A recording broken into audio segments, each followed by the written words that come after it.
Buenos días, queridos hermanos, Dios los guarde.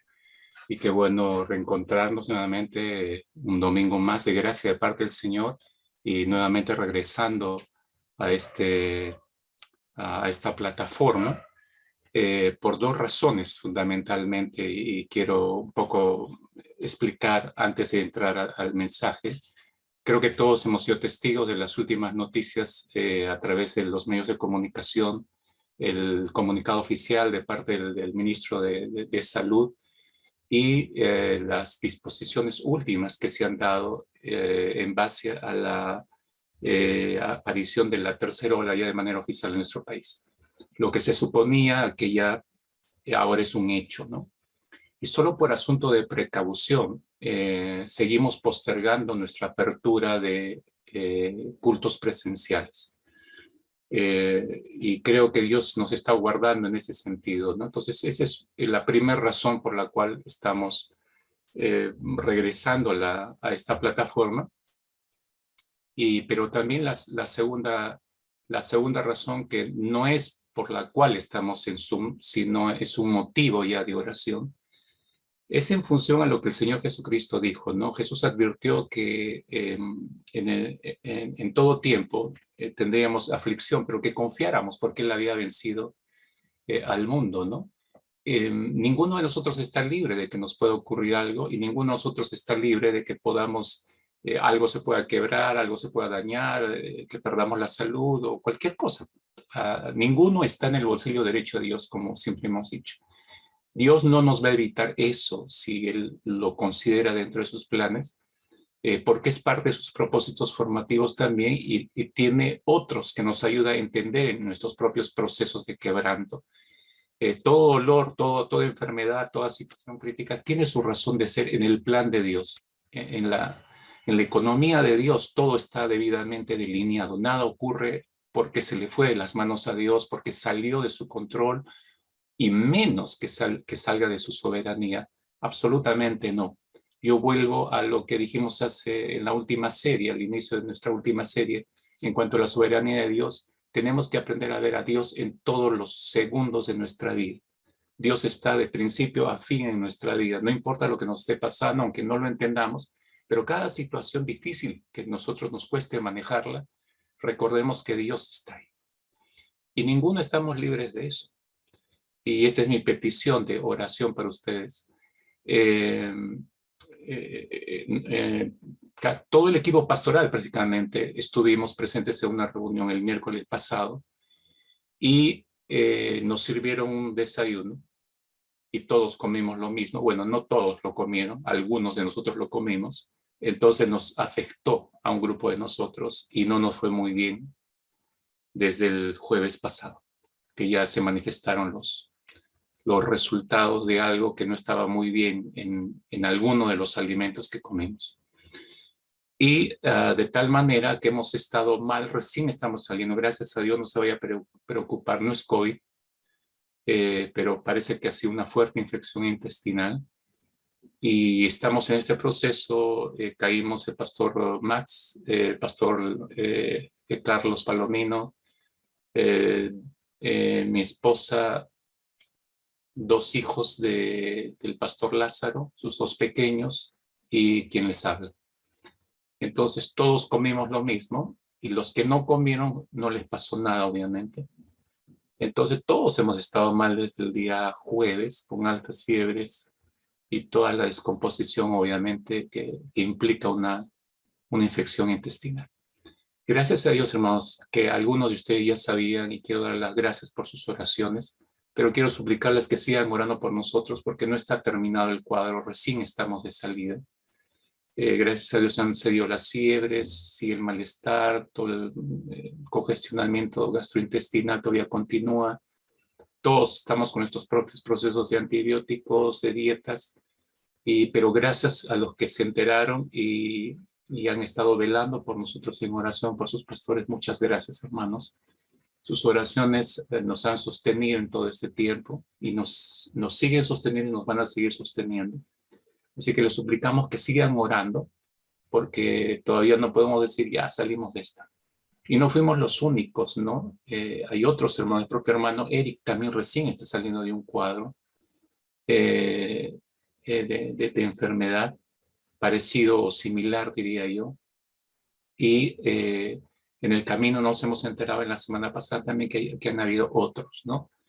Entonces, esto puede ser un virus en el medio ambiente, no lo sabemos, pero Dios nos ha guardado, gracias a Él. Mi esposa ha llevado la peor parte, hasta ahora le está costando un poco más recuperarse. Yo he ido un poco más. Nuestros organismos son diferentes, ¿no? Los dos niños del pastor Lázaro todavía sigue, bueno, uno de ellos todavía sigue un poco mal. Pastor Carlos, que ya superó las fiebres igual que nosotros. Pastor Max, no sé si es el más fuerte de todos, pero creo que está saliendo más rápido que todos los demás. Pero bueno, todos estamos en esa situación, pero quería compartir esto, hermanos, para también calmar algunas preocupaciones. Nos escribieron algunos hermanos, hermanas, pensando que era algo peor, pero bueno, gracias a Dios, vuelvo a repetir, Dios nos ha guardado. Pero eso me hizo pensar en esta mañana que no sé cuántos hermanos estarán pasando algo similar, simplemente que no lo han dicho, no lo han compartido, no hay nadie orando por ellos, o algunos están saliendo como nosotros y ya la superaron, pero todavía están con todos esos malestares. Permítame orar en esta mañana por todos y cada uno de ustedes, aquellos que no han dicho nada, pero están saliendo de cuadros así complicados, ¿no? Hay otros hermanos que sí han dado positivo en COVID, están en este momento en cuarentena, están en su proceso también. Entonces, déjenme orar por todos ellos. Oremos todos juntos en todo caso.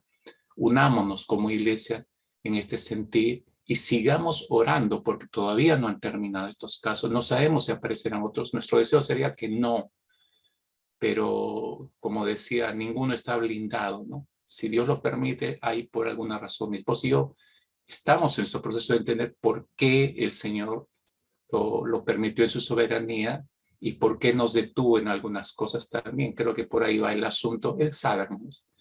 No nos está guardando de algo peor probablemente.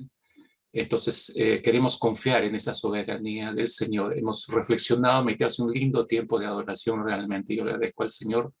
Si usted lo tomó para sí, creo que ha sido muy claro para nosotros. Hemos cantado la soberanía del Señor, nuestra confianza, que nuestro corazón es de Él y que queremos ser un adorador y que cada cosa que hagamos o digamos que lo sea honrando solamente a Él.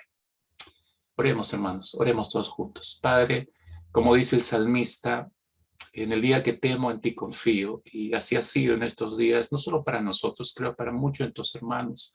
El caso de nuestro hermano Eric, el caso de nuestra hermana Edith, el caso de la familia Bellido, Señor, el caso de otros hermanos, Padre bueno, que probablemente no sabemos cómo les está yendo en estos últimos 15 días, Señor. Si alguno cayó enfermo, si alguno está en proceso de recuperación, Señor, así como nos has fortalecido, nos has sostenido a nosotros en medio de nuestras necesidades, así, Señor, confiamos que tú lo estés haciendo con todos y cada uno de ellos, porque son tus hijos, tus hijas, y tú no eres deudor de nadie al fin y al cabo, Señor. Gracias, más bien, Padre amado, por en esta mañana darnos la libertad de poder unirnos con tu cuerpo y hacer partícipe al resto de la iglesia también, que somos parte los unos de los otros y que nos debemos los unos a los otros y que nos necesitamos los unos a los otros y hoy nos necesitamos unos a otros en estos procesos de enfermedad, Señor. Gracias de todas maneras, Padre, porque aún en los procesos de enfermedad tú sigues guardando nuestras vidas, tú sigues poniendo límite a las mismas enfermedades, no les permites que pasen más allá de lo que deben hacer, Señor. Y esto está ligado a tus propósitos también para con nuestras vidas. Te honramos, te adoramos, te alabamos, Señor, con todo nuestro corazón. Te pedimos que termines de completar lo que debas completar, Señor, en la vida y en la salud de cada uno de nuestros hermanos y nuestras hermanas que están conectados en esta mañana con nosotros. Sea tu gracia propicia para con ellos y para con nosotros también, en el nombre de Cristo Jesús. Amén. Muy bien, hermanos. Ya usted sabe a qué libro de la Biblia empezamos y estamos tomando como fundamento para nuestro estudio de esta primera serie del año, si es que vaya el libro de Esdras. La semana pasada empezamos con esta serie Despertados por Dios para edificar su casa. Esa es nuestra serie de este año y es consecuencia esta primera serie de nuestro énfasis de este año. Nuestro énfasis de este año es el año de la reconstrucción del templo del Espíritu, ¿no? y no hablamos del templo físico, hablamos del templo del cuerpo de nuestra vida misma, despertados por Dios para edificar su casa. ¿Cuál casa? La nuestra, obviamente, nuestro ser. Todos hemos sido dañados, decíamos la semana pasada cuando empezamos, que Dios nos despierta para esta labor con un propósito, no nos despierta por despertar. ¿Por qué hablo de despertar? Porque en el capítulo 1, el versículo, en el capítulo 1, se usa 2 veces este término. Uno, en primer lugar, despierta a Dios el espíritu de un rey pagano llamado Ciro, rey de Persia, para que él incentive en el retorno de los hijos de Israel, que estaban 70 años esclavos primero de los babilonios y luego pasaron a mano de los persas.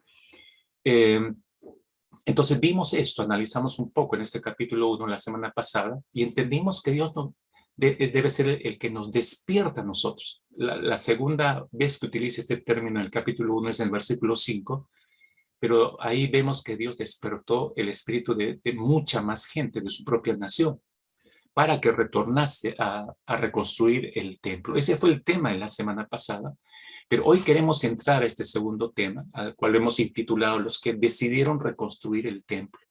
Los que decidieron reconstruir el templo. Ese es nuestro tema en esta mañana, que está basado en el capítulo 2.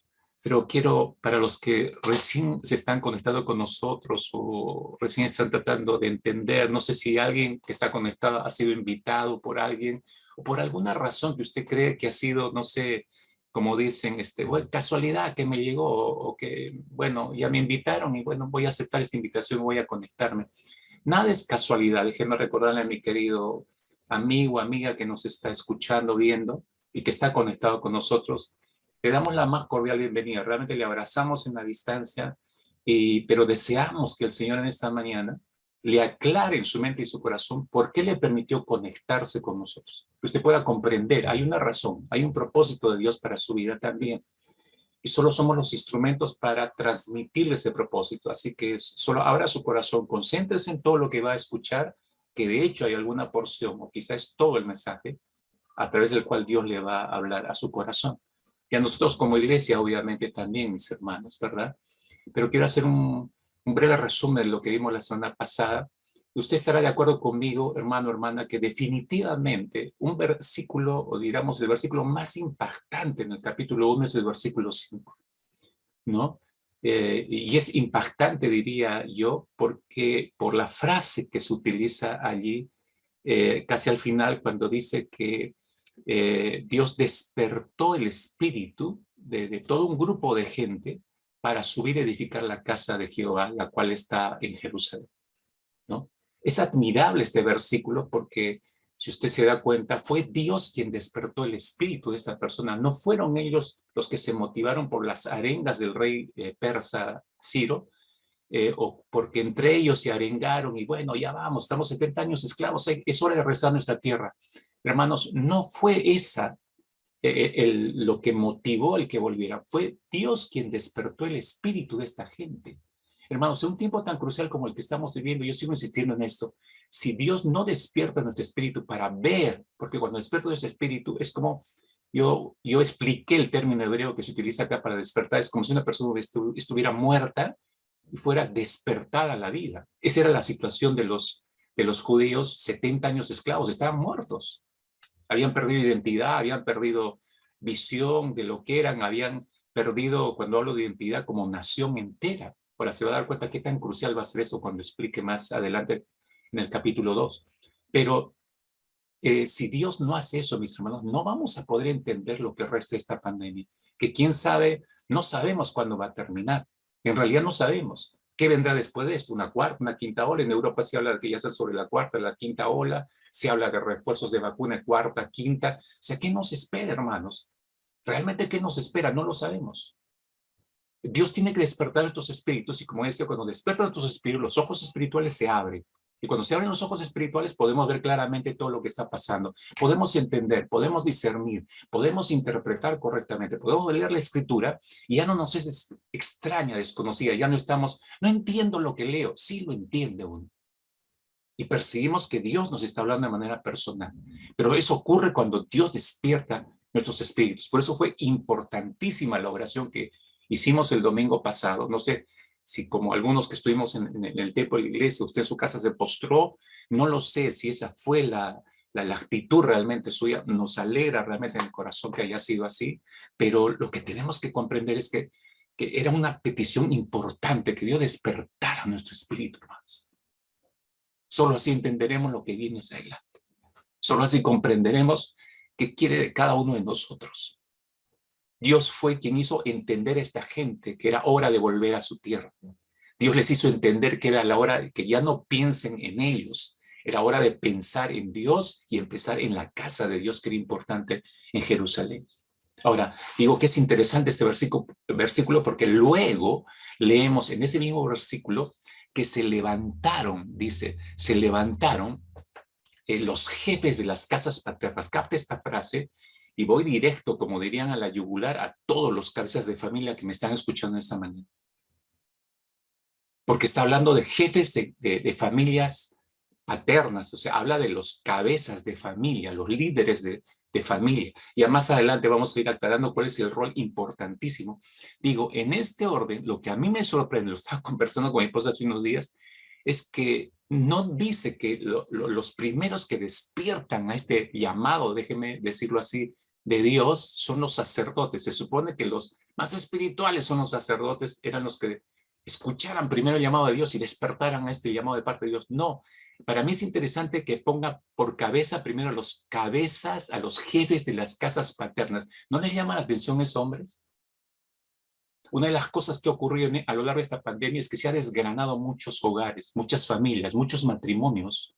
Se dice que la tasa de divorcios en el mundo se ha disparado terriblemente en los 2 últimos años. Entonces, esto no es solo trabajo de la pandemia. ¿Quién es el más interesado en desbaratar los matrimonios? Pues el diablo.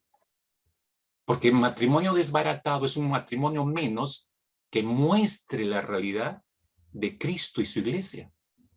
¿No se han dado cuenta de eso? Entonces, si nosotros le damos garillas, si nosotros le damos hilo al diablo, entonces va a destruirnos por completo, va a destruir nuestra mente, nuestro corazón, va a traer abajo todo nuestro matrimonio, nuestras vidas. Por eso, el rol de los jefes de las casas paternas es vital en todo este relato bíblico. Ya regresaremos a eso, a mis hermanos. Dice, se levantaron los jefes de las casas paternas y luego dice recién los sacerdotes y luego dice los levitas. En el versículo 5 usted encuentra ese orden. Es decir, está hablando de un grupo de líderes que respondieron al llamado de Dios, líderes principales, llamémoslos así. Pero lo curioso, mis queridos hermanos, de este versículo que estoy trayendo a su memoria que vimos la semana pasada, es que a continuación, dice el texto, todos aquellos cuyo espíritu despertó Dios. Cuando leemos esta frase, todos aquellos, ya no está hablando de jefes de casas paternas. Entonces nosotros pensamos, bueno, se refiere seguramente a los que no son ni sacerdotes, ni jefes de casas paternas, ni son levitas, ¿no? No está hablando de ninguno de ellos, está hablando de la gente común y corriente del pueblo. Es como si nosotros dijéramos, si lo comparamos con la organización de nuestra iglesia, diríamos, Dios ha despertado el espíritu de algunos pastores, de algunos tutores de grupos de encuentro y multiplicación y de algunos coordinadores de grupos homogéneos, pero también ha despertado el espíritu de un grupo del resto de la congregación. Ese sería el equivalente, hermanos. Ahora, ¿es esto correcto? ¿Este equivalente que estoy haciendo con la iglesia es correcto? Permítame un poco poner esa pregunta a un costado, la voy a responder en unos instantes, pero permítame ponerme a un costado. Antes de responder esa pregunta, permítame hacer algunas observaciones del capítulo 2 que nos corresponde en esta mañana. Lea conmigo, por favor, el capítulo 2. Empieza así el capítulo 2. Estos son los hijos de la provincia que subieron del cautiverio, de aquellos que Nabucodonosor, rey de Babilonia, había llevado cautivos a Babilonia y que volvieron a Jerusalén y a Judá, cada uno a su ciudad, los cuales vinieron con Zorobabel, Jesúa, Nehemías, Seraías, Reelaías, Mardoqueo, Bilsán, Mispar, Bigvai, Reum y Baana. El número de los varones del pueblo de Israel son los siguientes, y empieza una larga lista de nombres. Así empieza este capítulo 2. La verdad, mis queridos hermanos, es que cuando leemos el libro de Esdras, iniciamos el capítulo 1, como hicimos la semana pasada, con admiración, con sorpresa, nos cautiva y nos agarra la trama bíblica. ¿no es cierto? Nos captura la imaginación y los pormenores históricos que nos da el capítulo 1 nos asombra, sobre todo el ver obrar la soberanía de Dios sobre un rey pagano que lo utiliza para dar libertad a su nación. Es sorprendente, nos captura la historia, al inicio nada más. Y luego queremos más, queremos saber más. Y entonces pasamos al capítulo 2 y nos damos cuenta, así de golpe, que son 70 versículos, hermanos, llenos de nombres, nombres, nombres, nombres, y de genealogías, genealogías, genealogías, y de números contabilizados de grupos de judíos que regresaron. Entonces, pensamos, algunos ni siquiera llegan a la mitad, porque de pronto se detienen y de pronto piensan, bueno, son los nombres, obviamente, los que volvieron y punto. Aquí no hay nada que aprender. Y damos un salto y pasamos o nos invade rápidamente el deseo de pasar al capítulo 3. No, esto está más interesante. Sigamos la historia en el capítulo 3. Somos tentados a hacer eso. Y honestamente, a mí también me ha pasado. Pero de pronto me pongo a pensar, y les comparto, es necesario que nos recordemos, que aunque eso parecería lógico, es decir, bueno, saltémonos el capítulo 2, son puro nombre, no interesa, acá no hay nada que aprender, saltémonos al capítulo 3, ¿no? Necesitamos, hermanos, detenernos a reflexionar en lo siguiente antes de saltarnos el capítulo 2. ¿Reflexionar qué? Miren, reflexionar en lo siguiente, se lo digo rápidamente, hermanos. Si nosotros creemos como cristianos que somos, ¿no? Si creemos, como dice el apóstol Pablo, ahí en 2 de Timoteo, capítulo 3, versículo 16, espero que se acuerde del versículo, 2 de Timoteo 3, 16, dice, toda la escritura es inspirada por Dios, toda la escritura. O sea, los 66 libros de la Biblia son inspirados por Dios. Y útil, dice, acá viene el propósito, ¿no? Es inspiración y porque está en nuestras manos, útil para enseñar, para redarguir, para corregir, para instruir en justicia, dice este versículo, ¿no es cierto? El versículo es clarísimo. Entonces, si nosotros creemos que esto es verdad, hermanos, entonces tenemos que creer que Esdras escribió su libro también inspirado por el Espíritu de Dios, porque es uno de los 66 libros de la Biblia. Y que sus 10 capítulos del libro de Esdras, sus 10 capítulos son inspirados por el Espíritu Santo y son útiles también para enseñarnos, para corregirnos, para instruirnos en justicia. Tenemos que creer eso, hermanos. Entonces la conclusión es la siguiente. El capítulo 2 no tenemos que saltarlo.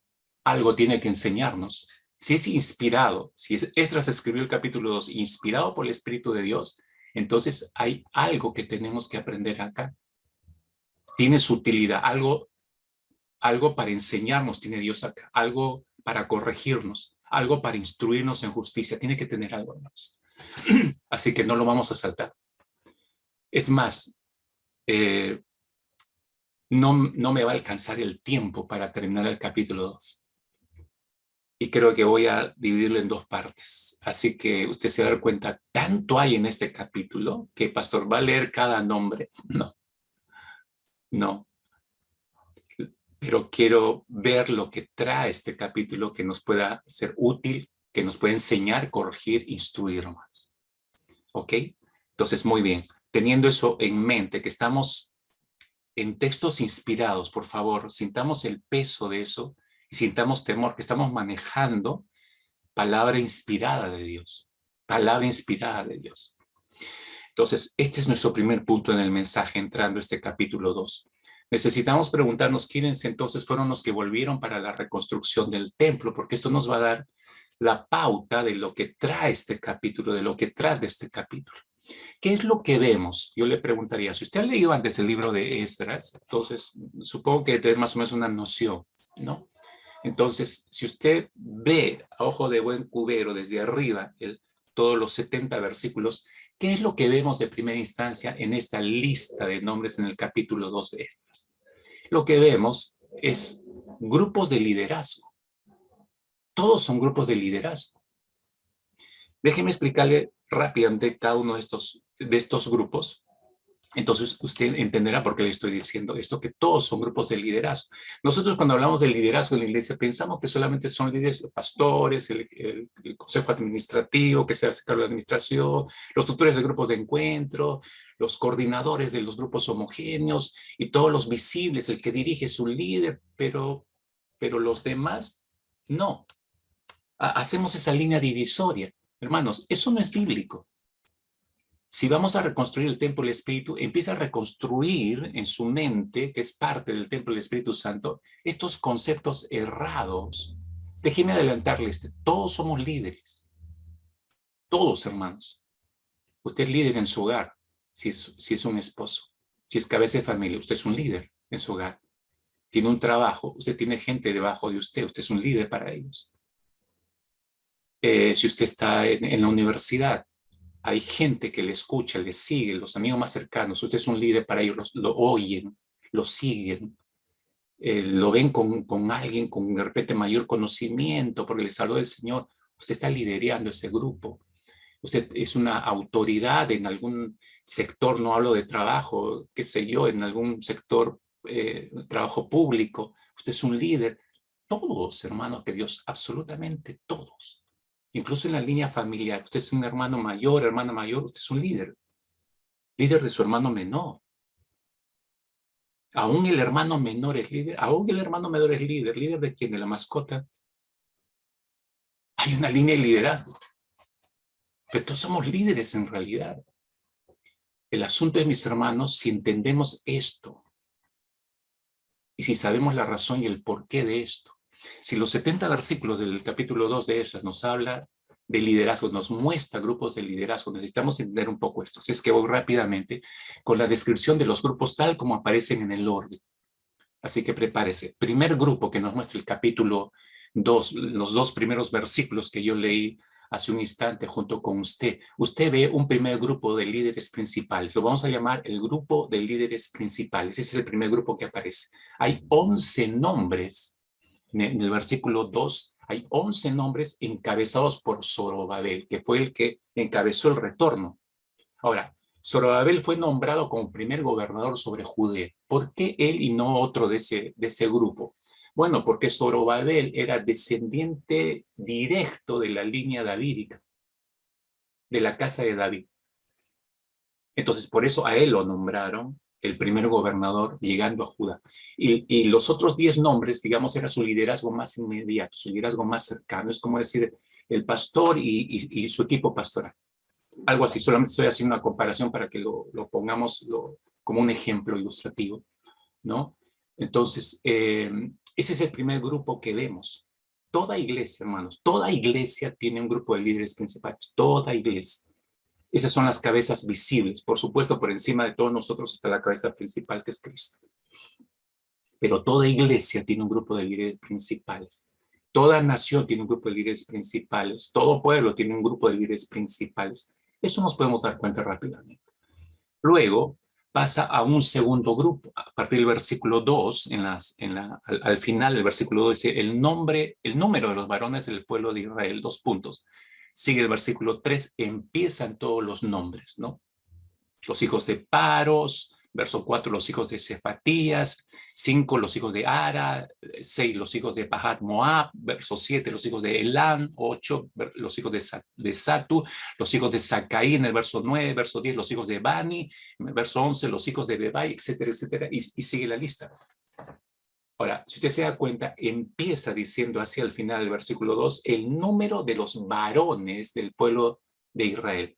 A ese segundo grupo lo hemos por eso nominado o nombrado, como usted está leyendo, los cabezas de familia, porque si está diciendo el número de los varones, acá solo se cuentan los hombres, acá hay que sumar las mujeres y los niños, o sea, mucho más del número que figura acá.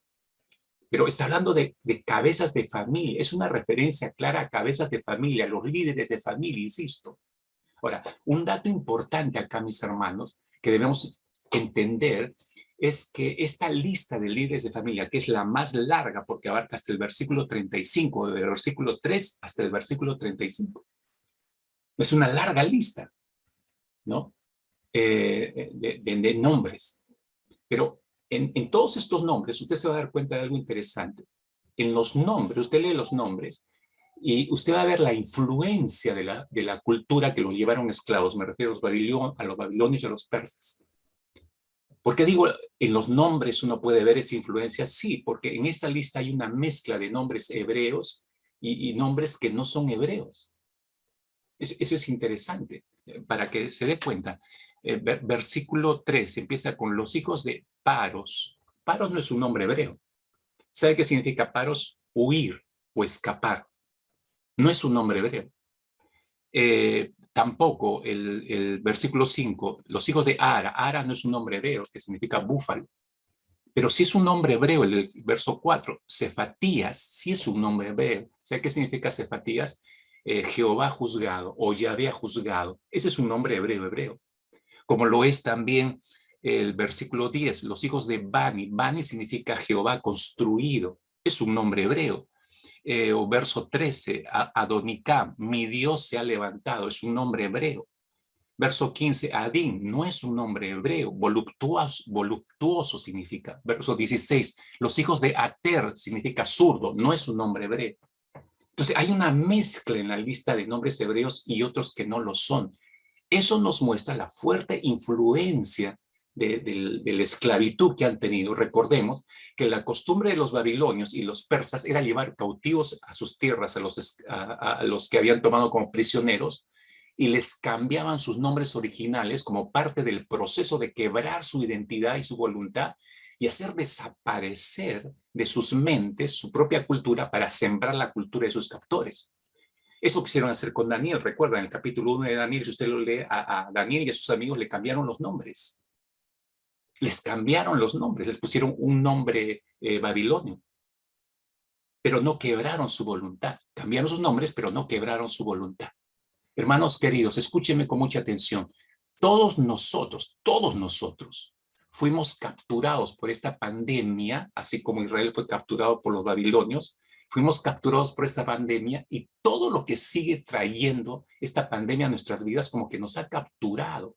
Y de igual manera ha ido cambiando la forma de pensar de muchos cristianos, ha ido quebrando su fe, ha ido borrando la soberanía de Dios en sus vidas y sus mentes ya no ven a Dios como antes y sus corazones ya no perciben a Dios como antes y sus almas ya no confían en el Señor como antes, si no están llenos de miedos, de temores, de inseguridades, de incertidumbres. Escuche usted la serie de los días jueves, que está súper interesante, la acabamos de empezar. Las grandes emociones con las cuales batallamos, le hemos titulado esa serie. Y tiene que ver con esto. Este daño que nos ha hecho al alma, al área de nuestras emociones, toda esta pandemia. Y obviamente el enemigo sacando ventaja de todo eso. En resumidas cuentas, los templos, los cuerpos, almas, espíritus de estos cristianos están sumamente dañados. Por eso tenemos que reconstruir. Este dato que les estoy dando de los cabezas de familia es importantísimo porque ustedes se van a dar cuenta cómo la forma de pensar de todos estos hombres, influenciados por sus culturas captoras, fueron determinantes en decisiones futuras que tomaron cuando ya estaban en Judá, como por ejemplo la reconstrucción del templo. Se dejaron desanimar por las amenazas externas y postergaron y dejaron el trabajo de construcción por los siguientes 20 años. Pero si habían llegado despertados por el Espíritu de Dios, uno piensa, si sus espíritus fueron despertados por el Señor, ¿qué pasó? Sí, hermanos queridos, les aclaro esto, sus espíritus, como dice el capítulo 1, verso 5 de este libro, sus espíritus fueron despertados por Dios, pero sus mentes aún estaban afectadas por sus 70 años de esclavitud. Usted puede haber llorado, clamado, orado, despierta mi espíritu el domingo, como lo hicimos todos nosotros, creo yo, pero recuerde que su mente, no sabemos, y su alma, no sabemos cuánto ha sido dañada en los 2 últimos años. Por eso tenemos que reconstruir el templo. Mis hermanos, podemos empezar este año con el buen deseo de reconstruir el templo del Espíritu, porque Dios ha despertado ese deseo en nuestros corazones. Pero hay que revisar nuestra mente, hay que revisar nuestra alma, nuestro espíritu. ¿Qué tanto se ha dañado por los embates de los 2 últimos años? Tenemos que ser muy exhaustivos en esto, hermanos. Muy exhaustivos. Pero este es el segundo grupo que vemos, el más largo, como decía, hasta el versículo 35. El tercer grupo que aparece, versículo 36, hasta el versículo 39, es el grupo de los sacerdotes. y hablamos del liderazgo del templo, ¿no? El liderazgo religioso, si usted quiere llamarlo así, los sacerdotes.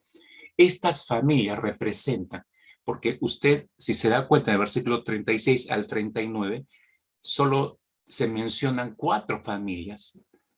Los hijos de Jedaías, la casa de Jesúa, verso 37, los hijos de Imer, verso 38, los hijos de Pasur, y verso 39, los hijos de Harim. Solo se mencionan 4 familias sacerdotales. Ahora, si usted no sabía, para que le ayude esto en su mente a identificar, en la división de las familias sacerdotales, según Primera de Crónicas, capítulo 24, versículo 8, si usted quiere revisar más tarde, Primera de Crónicas 24, 8, se describe la división de las familias sacerdotales. ¿Sabes en cuántas familias estaba dividido los sacerdotes? En 24 divisiones. 24. Y solamente estaban regresando a Jerusalén 4. 4, hermanos. Eso significa que la mayoría de los sacerdotes se quedaron en Babilonia. Me deja pensando, hermano, y hay que reflexionar en esto, me deja pensando esto porque se supone que los primeros entusiasmados con la reconstrucción del templo de Dios deberían haber sido los sacerdotes, ¿o no? Y deberían haber sido los primeros en volver, como nosotros decimos criollamente, volver en mancha. Los 24 grupos de sacerdotes regresar, pero solo volvió una sexta parte.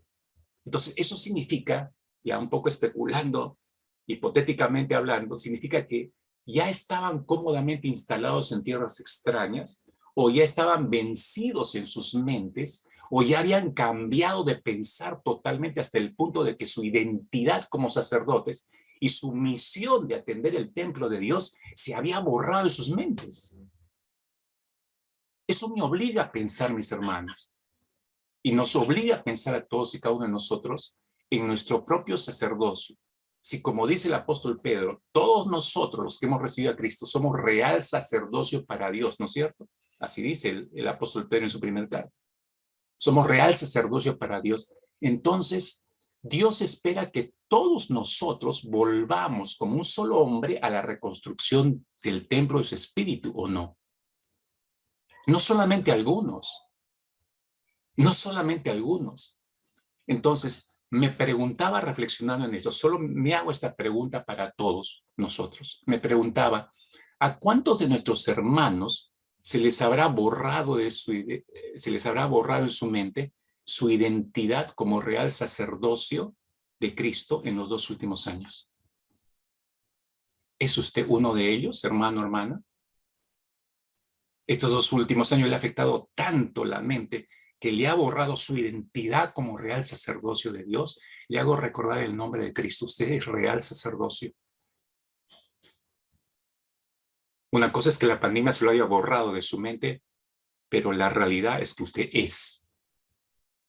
Así que retome eso.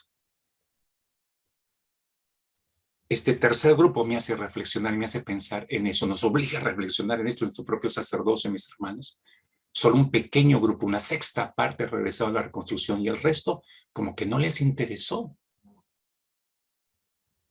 ¿A cuántos, los que me están oyendo, les interesó reconstruir el templo del Espíritu y realmente fueron quebrados el domingo pasado y ya empezaron a trabajar en esto? Espero que no sea solo una sexta parte, hermanos, ¿no? Cuarto grupo, versículo 40, 42 en este orden, es el grupo de los levitas. Y es un grupo también minoritario.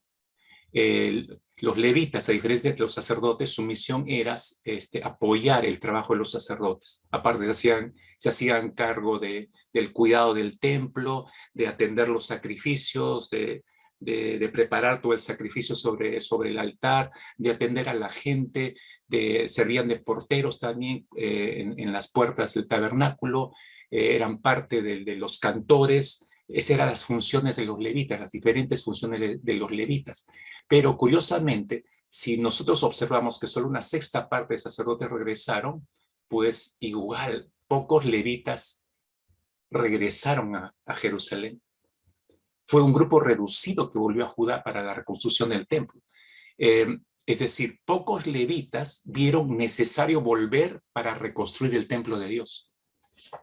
Pocos levitas. Entonces me preguntaba, una vez más, me preguntaba, ¿para cuántos de nuestros hermanos o para cuántos de ustedes, hermanos queridos, es necesario reconstruir el templo del Espíritu Santo? Para muchos levitas no les fue necesario. Yo expliqué un poco la semana pasada, por ciertas tablillas que se han encontrado hace varios años hacia atrás, cómo se instalaron en tierras persas o babilónicas, les dieron libertad, empezaron a crear negocios, se hicieron prósperos, se hicieron empresarios, y en 70 años se establecieron tan bien, hablo de levitas, ¿no?, que se olvidaron de que eran levitas, estaban ocupados en sus negocios, y cuando dijeron, hay que volver, nos dan libertad para regresar. No, acá están todos mis negocios, acá está toda mi familia, mi casa, no, me quedo acá nada más. Esa fue la decisión. Pocos levitas vieron necesario regresar para reconstruir. ¿Cuántos de estos hermanos verán de esta misma manera? Están tan ocupados en sus cosas que no ven necesario la reconstrucción del templo del Señor. Quinto grupo que nos hace reflexionar, versículo 43, hasta el versículo 54, es el grupo de los sirvientes del templo. Los sirvientes del templo. ¿Quiénes eran los sirvientes del templo? Eran básicamente los que ayudaban a los levitas, coayudaban a los levitas. Los levitas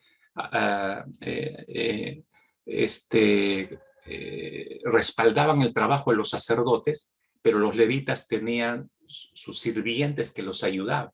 Y son estos los que figuran en esta lista del verso 43 al 54. Ahora, esto es interesante en la historia porque se piensa que estos sirvientes, este grupo de sirvientes, eran los descendientes de los gabaonitas. ¿Se acuerda de la historia en Josué capítulo 9? Se la relato rápido. Usted la puede leer después del almuerzo o antes, qué sé yo, léala, porque es interesante esta historia en Josué capítulo 9, cuando llega Josué, entran a la tierra prometida, vencen en Jericó y a Jai, la siguiente ciudad. Entonces eso se esparce como reguero. Y ha llegado un pueblo que Dios lo está respaldando y está arrasando con todo. Entonces saben que van a perder. Entonces los gabaonitas, que era un pueblo que moraba en las tierras que tenían que ser tomadas por los de Israel, piensan astutamente, dicen, bueno, tenemos que buscar vivir, si no nos van a matar. Los israelitas nos van a matar. Entonces se disfrazan, no sé si se acordarán, se disfrazan de pobres y vienen así con lamentos como si vinieran de tierras lejanas, y hablan con Josué y le mienten, le dicen que vienen de tierras lejanas y que han escuchado las victorias que Dios les ha dado a ellos y que vienen a adicionarse a ellos, a servirles a la nación de Israel. Y Josué les dice, ¿de qué pueblo son? Venimos de tierras lejanísimas, miren, nuestro pan está seco, nuestra ropa está hecha ya rayones y qué sé yo. Y Josué le cree, y todos los israelíes creen. Entonces les aceptan que les van a hacer bien y que van a vivir en paz con ellos, y se van, y a los pocos días Josué se entera que era una mentira, que eran los gabaonitas que vivían cerca. Se enojaron obviamente los israelitas, pero Josué hizo que se respetara la promesa, que no los mataran. Les perdonan la vida, pero les perdonan la vida y los vuelven a todo ese pueblo de gabaonitas, los vuelven sus servidores y les dan su tarea, acarrear agua y leña para el templo. Esa fue su labor. Entonces se volvieron siervos de los levitas por eso. Entonces se dice que este grupo de siervos del templo era este tipo. Eran los descendientes de Gabaón. Esto me llevaba, pensando en la historia, me preguntaba, hermanos, ¿habrá algunos de los que están entre nosotros que aparentarán que quieren reconstruir el templo del Espíritu con nosotros, pero solo están mintiendo o están engañando, cuando en el fondo de su corazón hay otros intereses egoístas? Solo me estoy preguntando, hermanos, esto, ¿no? Porque dice el dicho popular, caras vemos, pero corazones no. Pero oramos que no haya nadie que esté mintiendo a Dios en este asunto de reconstruir el templo. Que no haya nadie que le esté mintiendo a Dios, y que no haya nadie que se esté mintiendo a sí mismo. Sí, yo voy a reconstruir el Espíritu, pero esa no es su intención en el fondo de su corazón. No se engañe. No se engañe, hermano. Esto es algo muy serio. Lo que estamos haciendo es algo muy serio, muy, muy serio, para el futuro de nuestras vidas y el futuro de la iglesia también. Esto me hace reflexionar en este quinto grupo que estamos viendo los sirvientes del templo. El sexto grupo, que viene a partir del versículo 55 hasta el versículo 58, son los que se llaman los hijos de los siervos de Salomón, los hijos de los siervos de Salomón, los cuales fueron traídos por Salomón de otros lugares, es decir, no eran judíos, no eran hebreos. Entonces, Salomón los trajo de otras naciones para que los sirvieran. Y obviamente eso fue por muchísimos años, durante todo el reinado de Salomón, de tal manera que ellos llegaron como prosélitos, es decir, no judíos, pero a través de los años, por el servicio que le dieron al rey Salomón, fueron considerados como parte de la comunidad judía y se les dio ciertos territorios para vivir. Entonces, lo veían como parte de los judíos. Entonces, este es el grupo que figura acá en los versículos 55 al 58. Pero esto es algo interesante y nos lleva a esta reflexión. Debemos recordar, mis hermanos, que todos nosotros éramos extraños, ajenos al pacto de Dios antes de conocer a Cristo. Pero cuando conocimos a Cristo, nos hizo, siendo sus enemigos, nos hizo sus hijos. Igual como estos prosélitos, llegamos a la presencia del Señor, llegamos a la familia de Dios como prosélitos, como enemigos, como extraños. Pero ahora somos parte del cuerpo de Cristo, ahora somos sus hijos, ahora somos parte de la gran familia del Señor, la iglesia. Qué buen recordatorio, ¿no es cierto?, para nosotros, para que no nos olvidemos cómo es que llegamos a Cristo Jesús. No olvidemos esto, mis hermanos. Y luego, olvidando esto, creamos que nos merezcamos todo. No, así llegamos al Señor, recordemos esto. El séptimo grupo, que figura del versículo 59 al 60, es lo que llamamos el grupo de familias sin identidad. Este grupo es importante, mis hermanos, y nos hace recordar una importante lección. El grupo de familias sin identidad. Porque fíjese cómo lo expresa el verso 59. Estos fueron los que subieron de Tel Mela, Tel Harsa, Kerub, Adam e Imer, que al parecer eran ciudades babilonias, que no pudieron demostrar la casa de sus padres ni su linaje si eran de Israel. No pudieron demostrar. O sea, si usted no sabía, todos los que retornaron tenían que demostrar que realmente eran descendientes directos de familias hebreas. Y todos lo hicieron, menos estas familias. Pero todo este grupo estaba con los que volvieron a reconstruir el templo. Cuando yo leemos las ciudades del verso 59, por eso decía, son ciudades babilonias. Es que usted no se ha dado cuenta que cuando hay una ola y todos quieren treparse a la ola, siempre ha ocurrido esto, hermanos, en cualquier lugar, en cualquier situación, no solamente en la iglesia, en cualquier otro lugar. Hay un buen momento y todos quieren ir detrás de ese momento y todos quieren ser beneficiados, una oferta y todos van tras la oferta, todos buenos, malos, con buena actitud o con insana actitud. Me deja reflexionando que cuando oyeron todos estos habitantes de estas ciudades que regresaban, esto era algo nuevo para ellos, nos sumamos a ese proyecto, parece algo ventajoso, ¿no? Como ahora, ¿no? Lima crece hacia el sur, ahí están los nuevos condominios, la Lima, el futuro está ahí, todos quieren comprar terrenos ahí y me voy y me embarco en esos proyectos, algo así, hermanos. Pero o no eran israelitas o querían engañar, entonces cuando les dijeron, a ver, comprueben que son realmente judíos, no lo pudieron hacer. No pudieron hacer. Mis hermanos, escuchen, creo que es válida una voz de advertencia aquí. Dice el dicho popular, no todo lo que brille es oro. He escuchado ese dicho, no todo lo que brille es oro. No todo, y poniéndolo a la luz de las Escrituras, no todo el que dice ser de Cristo lo es. ¿Recuerdan cuando Jesús dijo, no todo el que me dice Señor, Señor, entrará al reino? No todo el que dice ser de Cristo lo es. No todo el que dice ser del pueblo de Dios lo es. Es posible que llegue en estos tiempos, hermanos, que estamos viviendo, y llegue mucha gente que quiera ser parte de nuestra iglesia como de otras congregaciones y manifiesten su deseo de construir con nosotros. Pero no sabemos sus verdaderas motivaciones para eso. Todavía no conocemos el estado de sus corazones. Obviamente que el tiempo lo va a ir mostrando. Mostrarán fruto del espíritu o fruto de la carne. Pero igual debemos ser cautos, oír mucho, observar bastante, buscar evidencias del carácter cristiano en todo aquel que se sume a la iglesia, incluso los que ya pertenecen a ella, incluso los que ya pertenecen a ella.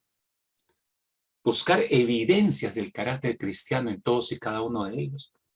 No todo el que quiera formar parte de la iglesia y quiera construir con nosotros significa que tiene la correcta motivación, hermanos. Seamos cautos.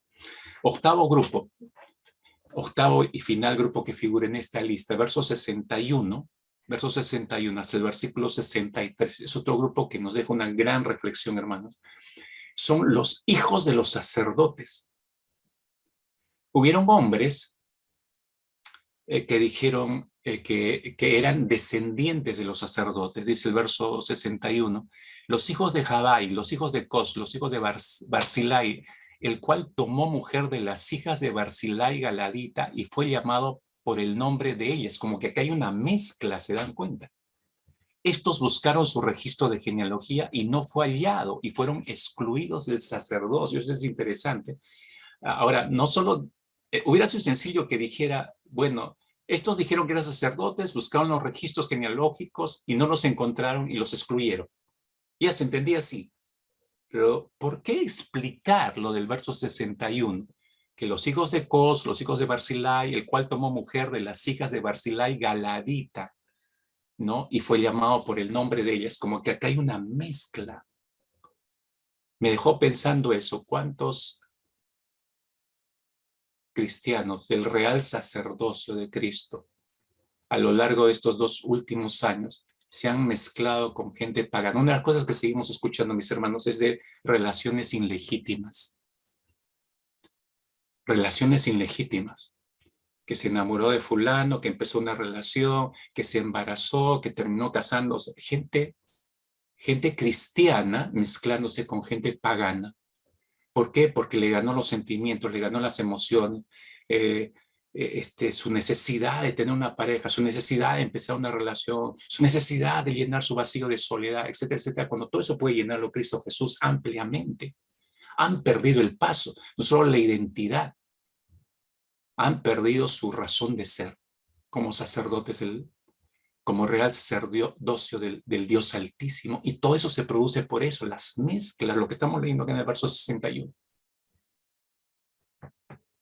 Y por eso no pudieron comprobar su estirpe sacerdotal. Los sacerdotes, recordemos, tenían a cargo el cuidado y el servicio dentro del lugar santo. Por eso era importantísimo, hermanos, que los que decían ser sacerdotes comprobaran ampliamente que eran sacerdotes. Es importantísimo, mis hermanos, que los que decimos que somos de Cristo, comprobemos que lo somos, comprobemos que hemos sido injertados en la vida de Cristo y que estamos dando fruto de vida que confirma eso, fruto de vida que confirma eso. No se puede colocar a cualquiera en el lugar santo a ministrar al Señor. El apóstol Pablo lo dijo a Timoteo refiriéndose en su primer carta, en el capítulo 3, aunque le resulte tedioso, esto es necesario leerlo, hermanos, porque hay necesidad de recordar esto. El perfil de los obispos, en 1 Timoteo 3, 6, 7, es drástico. Dice en el verso 6, no un neófito. O sea, no es cualquiera. No sea que envaneciéndose y se caiga en la condenación del diablo. Y agrega el versículo 7, también es necesario que tenga buen testimonio de los de afuera para que no caiga en descrédito y en lazo del diablo. Ahora usted pensará, esto es para los pastores, dice obispo, solo para los pastores, para los líderes principales. No se confunda. A continuación, fíjese en la lista de 1 Timoteo 3, a partir del versículo 8 hasta el versículo 13, agrega el perfil de los diáconos y ahí encuadramos todos, pastores o no pastores. Diáconos son los servidores. Es decir, todos los creyentes encuadramos acá. ¿Cuál es ese perfil? Dice el verso 8, los diáconos asimismo deben ser honestos, sin doblez, no dados a mucho vino, no codiciosos de ganancias deshonestas. Verso 9, que guarden el misterio de la fe con limpia conciencia. Verso 10, y estos también sean sometidos a prueba primero y entonces ejerzan el diaconado si son irreprensibles. Verso 11, las mujeres atentas, asimismo sean honestas, no calumniadoras, sino sobrias, fieles en todo. Verso 12, los diáconos, ojo, sean maridos de una sola mujer y que gobiernen bien sus hijos y sus casas, porque los los que ejerzan bien el diaconado ganan para sí un grado honroso, mucha confianza en la fe que es en Cristo Jesús. ¿Se ha dado cuenta que este grupo eran los hijos de los sacerdotes? Esto es interesante. Mire el perfil fuerte que nos muestra la Escritura para todos los que somos hijos de Dios y servimos al Señor. Insisto, esto no es un juego, hermanos.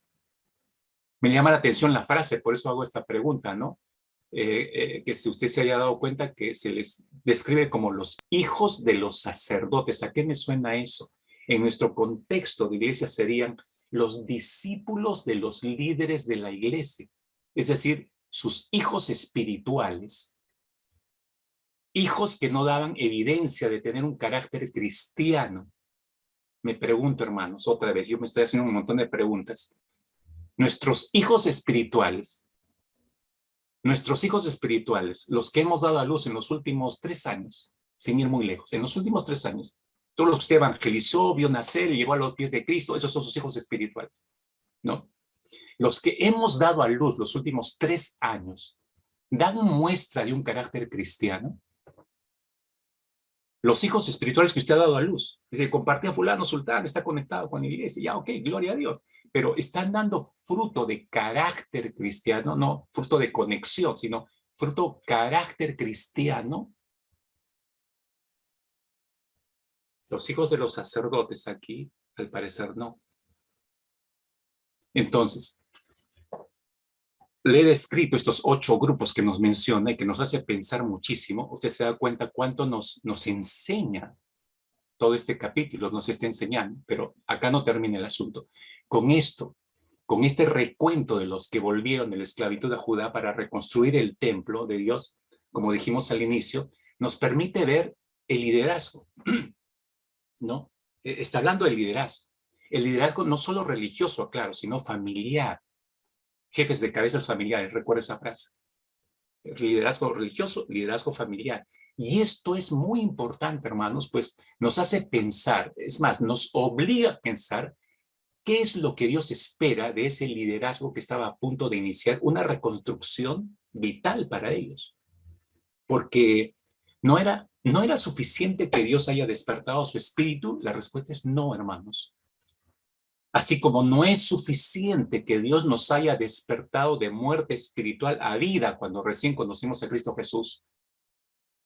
Algunos piensan, ya tomé una decisión por Cristo hace 20, 30, 40 años atrás, 5 años atrás, 8 meses atrás, ya estoy en el Señor. Sí, ya estás en el Señor, pero es solamente el punto de partida. Fuiste despertado de muerte a vida espiritual, sí, pero es el punto de partida nada más. Muchos piensan que aceptando a Cristo ya está todo dado, pero no es verdad. Dios espera, hermanos, que siendo nuevas criaturas ejerzamos bien la autoridad que Dios nos ha dado en Cristo y que debe verse en los diversos puestos en los que el Señor nos ha colocado. En este capítulo 2 de Esdras nos obliga a pensar en esto. Nos obliga a reflexionar en la manera como estamos ejerciendo nuestro liderazgo, porque lo que Dios ha transformado en nuestras vidas, la autoridad que nos ha dado en Cristo Jesús, cómo se deja notar hacia el exterior. ¿Qué utiliza Dios para mostrarlas al exterior? Nuestros cuerpos, nuestras vidas, el templo del Espíritu. Entonces, cuando mostramos un mal liderazgo, entonces, evidentemente está enfermo el Espíritu. Ni vuelta a quedar. Por eso tenemos que reconstruir el templo del Espíritu. Necesitamos darnos cuenta cuánto nos ha dañado 2 años últimos. Si vamos a reedificar el templo del Espíritu, no basta solo con desearlo, hermanos. Por favor, piensen esto. Para reconstruir el templo del Espíritu no es suficiente con solo desearlo de corazón, pero yo lo quiero de corazón, está bien. Pero es necesario, súmele, comprender qué espera Dios de nuestro liderazgo. ¿Qué espera Dios que hagamos? ¿Cuál es el perfil que Dios espera y exige de nosotros para la reconstrucción? Y eso nos mete al segundo punto de nuestro mensaje en esta mañana. ¿Qué significa ser un líder dentro del pueblo de Dios? ¿Qué significa? ¿Por qué hablar de liderazgo, pastor, en este asunto de la reconstrucción del templo del Espíritu? Acabo de explicarlo, hermano, casi media hora. más de media hora estoy explicando en el punto 1 por qué es tan importante entender el liderazgo. Fíjate, todos estos eran líderes y a Dios no solo le importara que vinieran a reconstruir, sino nos da todos estos datos que les he compartido para que comprendamos que algo no estaba bien en sus vidas, por eso detuvieron el trabajo. Y 20 años después recién no terminaron el trabajo que se les encomendó. ¿Por qué? No es suficiente con que el espíritu haya sido despertado, no es suficiente con desear hacer un trabajo para Dios, sino ellos venían de 70 años con toda la mentalidad babilonia y persa. No iba a ser fácil. 2 años siendo golpeados por la pandemia y el enemigo utilizando todo esto para desbaratar identidad, misión, visión, todo lo que pudimos haber madurado o caminado. Hay que revisar todo eso. ¿Y por dónde empezamos? Por nuestro liderazgo. Se hace necesario, mis hermanos, que hablemos desde el punto de vista bíblico, obviamente, acerca de las diferentes responsabilidades de los líderes del rebaño de Dios. Creo que muchos no se percatan, hermanos míos, de la magnitud de la responsabilidad que implica liderar ovejas que Dios identifica como sus hijos, sus hijas. Aún en tu casa, si tus hijos han hecho una decisión por Cristo, tú eres el papá, tú los estás pastoreando. ¿Te has dado cuenta que tremenda responsabilidad implica liderar a esas pequeñas ovejitas? O si tú eres un tutor de grupo de encuentro, ¿te has dado cuenta de la responsabilidad que implica liderar ese grupo de ovejas? ¿Te has dado cuenta? Muchos de los libros que hemos leído, quizás todos los mensajes que hemos escuchado acerca de la organización de la iglesia, siempre enfatizan en los perfiles y en los estándares de los pastores, de los ancianos, de los diáconos. Y todos dicen amén, porque es rígido, ¿no? Pastor debe ser marido de una sola mujer, los diáconos también marido de una sola mujer, no deben ser dados al vino, y toda la lista que figura en Timoteo. Pero entendemos, hermanos, acá viene la aclaración. Estamos reconstruyendo, por favor, presta atención a esto. Entendemos que el liderazgo no se circunscribe a los que tienen solo esas responsabilidades, es decir, a los pastores, ancianos, diáconos. Hablar de líderes no es solamente verlos a ellos como líderes. Es necesario hablar sobre lo que significa ser un líder dentro del pueblo de Dios. ¿Por qué? Porque, como dije al inicio, todos somos líderes. Todos somos líderes. En la iglesia, en tu hogar, en tu trabajo, todos somos líderes en alguna medida. Entender esto nos va a permitir tener una idea más clara de lo que Dios espera de aquellos que están en una posición de liderazgo, independientemente de cuáles sean sus funciones en el pueblo de Dios o fuera del pueblo de Dios. Debemos tener una idea muy definida, hermanos, de lo que debemos esperar de un líder. Tener una idea muy clara, bíblica, de lo que es un líder. Cuando revisamos la palabra de Dios, encontramos personalidades muy diferentes. Y aquí entro a hacer una breve explicación con un par de ejemplos para que ustedes noten y desbaratemos de nuestra mente a veces nuestros esquemas rígidos cuando pensamos en líderes o en líderes emergentes. A veces no nos acordamos que nosotros también fuimos pecadores y venimos de canteras difíciles y todavía estamos tratados con el Señor y queremos ser rígidos con los líderes emergentes, esperando que sean ultra santos, más santos que nosotros, para que accedan al liderazgo. Hermanos, ese es un error en nuestras mentes. Y quiero proponer, revisar el ejemplo bíblico para entender esto, ¿no? Cuando revisamos la historia bíblica, encontramos grandes personalidades, grandes líderes en las historias bíblicas que cometieron muchos errores, pero que fueron grandes instrumentos de parte del Señor. Pero en todos ellos también encontramos grandes similitudes. A ver, me va a entender cuando le dé un par de ejemplos. Un gran personaje conocido para nosotros es Pedro, el apóstol Pedro, que negó al Señor 3 veces. No todos nos acordamos de eso. Lucas negó garrafalmente 3 veces al Señor. Y sin embargo, se le concedió el título de apóstol. Si usted y yo fuéramos Dios, no le daríamos ningún título. Pero sin embargo, Dios le dio el título de apóstol. Ahora, yo sé, los que conocen la historia de Pedro y todo esto, estarán pensando en ese instante, bueno, sí, pastor, pero eso, la equivocación garrafal de Pedro fue antes de la resurrección de Cristo. Pero después él fue totalmente transformado. Sí, yo le daría la razón, sin lugar a dudas, Pedro fue transformado, pero usted lo ve años más tarde, ya hablo años más tarde, lea Gálatas capítulo 2 para que lo vea más claramente, y usted va a encontrar al apóstol Pablo, que llegó a los pies de Cristo después de Pedro, y llega a visitarlo y se da cuenta que algo no va muy bien en el carácter de Pedro y lo reprende y lo reprende públicamente como hipócrita. Ahí hay una distancia de años, hermanos. Que Pedro no fue transformado, no entendió su lección, ¿por qué se está comportando así? Hermanos, y Pedro era un líder principal en la iglesia.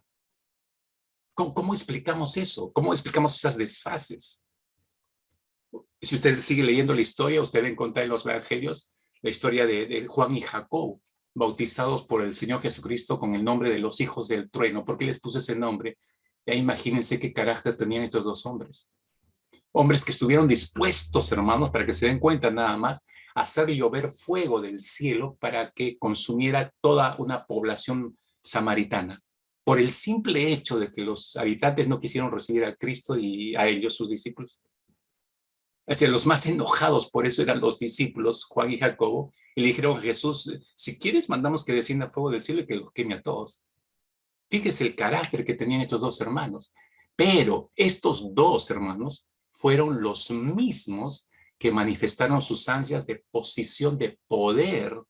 Lea Marcos capítulo 10, ahí encuentra toda la historia. Le piden al Señor Jesucristo a través de la mamá, todavía la usan a la mamá, para que Jesús lo siente a su derecha y a su izquierda cuando esté en su reino. ¿Qué tal petición de estos dos hombrecitos? Estos dos hombres, a pesar de sus expresiones ambiciosas, fueron líderes de la iglesia primitiva. Así podríamos seguir nombrando, hermanos, una larga lista de otros líderes de la Biblia que en determinados momentos parecían no dar la talla, hermanos. Vuelvo a repetir, si nosotros hubiéramos estado en reemplazo del Señor Jesucristo, ninguno de ellos hubiera sido líder de la iglesia, ninguno. Los hubiéramos descartado a todos. Pero esos hombres, todos estos hombres, Juan, Jacobo, Pedro, todos ellos tenían algo en común. Esto es lo que quiero traer a su mente para poder tener un mejor concepto de lo que es el líder que espera a Dios o cómo es el líder, el perfil del líder de Dios, ¿no? Tenían algo en común. ¿Qué tenían algo en común? 5 cosas rápidamente le menciono. Número 1, todos fueron llamados por Dios. Y acá remarco la palabra llamado. Todos fueron llamados por Dios. No se autollamaron, no se autoimpulsaron. El Señor los llamó. Número 2, sus errores no les descalificaron delante de Dios para su llamado. Lea bien, por favor. Sus errores no les descalificaron delante de Dios para su llamado. Por eso Pedro no fue desechado. Y no fue desechado años después, cuando Pablo lo trata de hipócrita. ¿No? En tercer lugar, la mayoría de estos fallos que tuvieron, pecados incluso, ocurrieron en la etapa temprana de su desarrollo como líderes, es al inicio, al inicio. Y esto nos muestra proceso, hermanos. Esto es un proceso. En cuarto lugar, estuvieron dispuestos a recibir la reprensión y cambiar. Esto es clave. Todos ellos estuvieron dispuestos a escuchar, recibir las reprensiones, las exhortaciones y a cambiar su forma de pensar y su conducta. Esto es algo de marcante en cada uno de ellos. Por eso usted lee los escritos de Pablo, de Pedro, de Juan, y usted vea un proceso que al final parecen perfectos, sin ocultar sus caídas o sus errores. Por último, en quinto lugar, comprendieron que el liderazgo se trataba de madurez, no de perfección. De carácter maduro, no de perfección. Nadie es perfecto, hermanos. Ahora, por eso menciono lo siguiente que espero lo esté anotando. ¿Qué hizo, hermanos? ¿Qué hizo que ellos, que todos estos apóstoles del Señor, discípulos de Cristo, no quedaran descalificados para hacer su labor, habiendo incluido flaqueado en diferentes momentos de su vida, habiendo pecado contra el Señor en diferentes etapas iniciales de su vida? ¿Qué es lo que hizo que no quedaran descalificados de su labor a la cual el Señor los llamó como apóstoles? ¿Sabe qué fue? Solo la fidelidad de Dios a su llamado. Anotó la fidelidad de Dios a su llamado. Pocos entienden, hermanos, explico esto así sucintamente, pocos entienden el principio de que el llamado de Dios es mayor que las debilidades de sus líderes. ¿Está oyendo eso? El llamado de Dios es mayor que las debilidades de sus líderes. La realidad es que, queridos hermanos, si estamos con los pies en la tierra, la realidad es que de no ser así, es decir, si el llamado de Dios no fuera mayor que nuestras debilidades, entonces todos los líderes, quedaríamos descalificados desde el inicio. Ninguno tendríamos la honra de servir al Señor en este instante, ninguno. Pero el llamado de Dios es mayor que las debilidades de sus líderes. Le aclaro más esto. El proceso es el siguiente. Dios forja su imagen en nosotros. ¿Cuál imagen? La de Cristo. No, si usted lee el capítulo 4 de Efesios, dice que los pastores nos adiestran desde que llegamos a la iglesia a través de la palabra hasta que lleguemos todos a la unidad de la fe, a la medida y a la estatura de Jesucristo, dice. Dios está forjando la imagen en nosotros de su Hijo en la medida que nos deja ir haciendo parte de su labor de redimir la creación. Es decir, nos deja participar en compartir la palabra, evangelizar, discipular, aún imperfectos como somos, porque Él está trabajando progresivamente, forjando su imagen. No la ha forjado de golpe en nuestra conversión. La está forjando. En la medida que nosotros dejemos que lo haga, obviamente el proceso se acelera. Las debilidades de los líderes de la Biblia, mis hermanos, no nos llaman a relajarnos bajo el argumento de que nadie es perfecto, pues ellos cayeron y yo también. No nos equivoquemos, no, sino más bien el ver los errores, debilidades y caídas de un Pedro, de un Juan o de algún profeta, que sé yo, en el Antiguo Testamento, más bien nos deben llamar a reflexionar y nos deben llamar a ser sobrios, conociendo, sí, reconociendo que todo el mundo puede caer, pero recordar que aquel que está firme debe cuidarse de no caer, justamente. Aquel que piense que está firme, cuídese de que no caiga. Tenemos que cuidar nuestra permanencia delante del Señor. Ahora, teniendo esto en claro, termino con este tercer punto. ¿Qué particularidades debe tener el líder de Dios? Estamos hablando de que es tan importante el liderazgo, y este capítulo nos habla del cuerpo del liderazgo, y es importante entender cuál es el perfil que Dios espera, cuáles son las particularidades que deben tener los líderes de Dios dentro y fuera de la iglesia. Por eso creemos necesario ese tercer punto, incluir ese tercer punto, incluir no una larga lista. Permítame compartir 3 particularidades principales, nada más, por ahora. Primera particularidad, escúchenme, un líder de Dios es un hombre o una mujer, entiéndase, por favor, ¿no? Un líder de Dios es un hombre o una mujer llamado por Dios a servirle. Por eso yo estaba enfatizando en todos los textos anteriores sobre llamado por Dios. Es un hombre o una mujer llamado por Dios a servirle. Sin el llamado de Dios, mis hermanos, nadie puede servir al Señor, entienda. Sin el llamado de Dios, nadie puede servirle. Puede tener los dones, cantidad, experiencia, talentos, capacidades, pero sin el llamado del Señor no puede liderar en el pueblo de Dios. No puede liderar en el pueblo de Dios, hermanos, escuchen, y no puede liderar dentro de su familia. Ese versículo 5 del capítulo 1 de Esdras, todos aquellos cuyo espíritu despertó Dios para subir, edificar la casa del Señor, esa frase, todos aquellos cuyo espíritu despertó Dios para subir, edificar su casa, ese es un claro llamado de Dios. Si usted quiere un ejemplo, ahí lo tiene. Ese es un claro llamado de Dios. Dios es el que siempre está buscando a sus líderes. Voy a ir despacio a esto porque necesito que entiendan esto. Dios es el que busca a sus líderes. Ese llamado, cuando encuentra al que necesita, lo llama. Ese llamado es lo que califica al líder para servir a Dios. Escúchenme.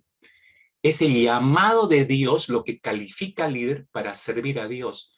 No es su habilidad para hacer las cosas, no es su capacidad, no son sus dones, no son sus talentos, no, es el llamado de Dios lo que lo califica para servir al Señor, no nos confundamos. Como vemos en la vida de los 12 discípulos del Señor, ¿no? Cuando uno repasa sus vidas, al ser llamados, los 12 discípulos de Cristo, no tenían lo que se requería para representar a Dios correctamente. No lo tenían. Un traicionero, un revolucionario, dos hermanos con un carácter terrible de los 1000 diablos, un Pedro impetuoso, mandado, que hace las cosas antes de pensar. Ninguno calificado, hermanos. No tenían el peso para representar a Dios.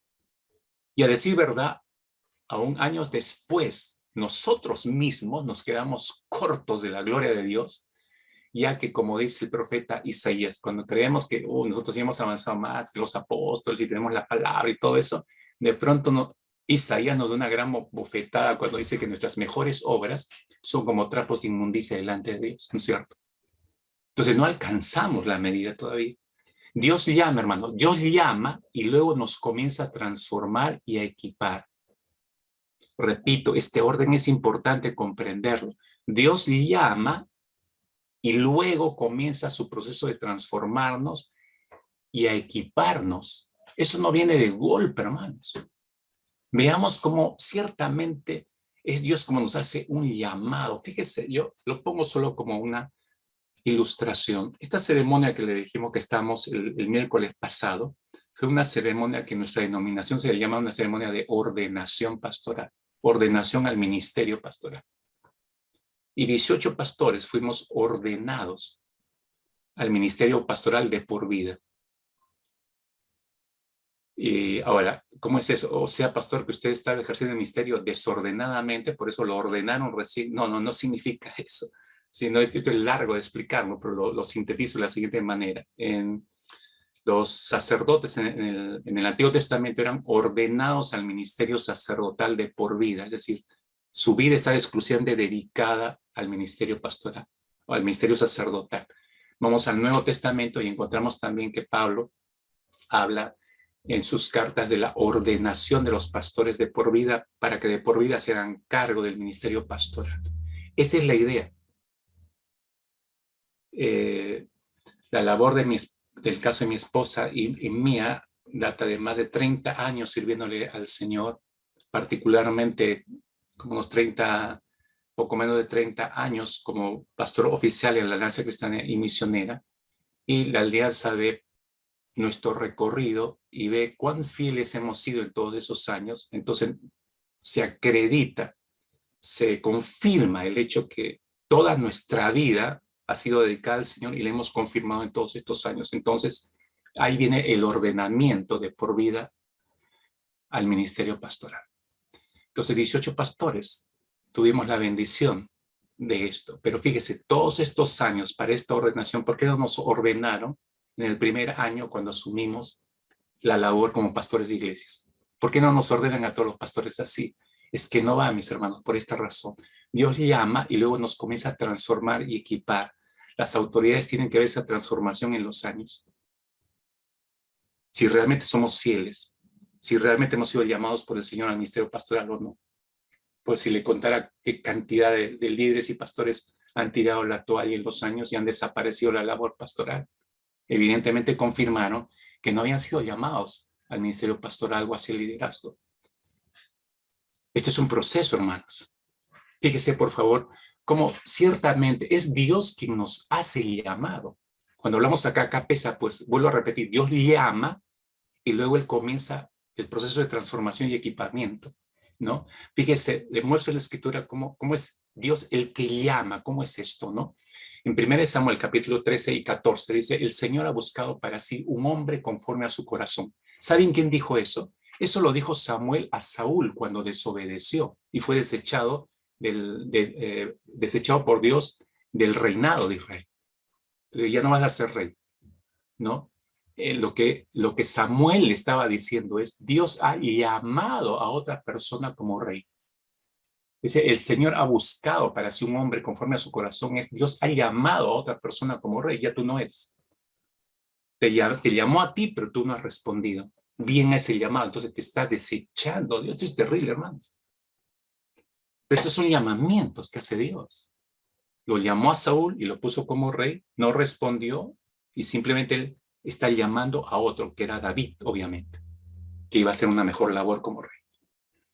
En el profeta Isaías, en el capítulo 43, para darle otro ejemplo, el verso 1 dice, pero ahora, oh Jacob, escucha al Señor quien te creó.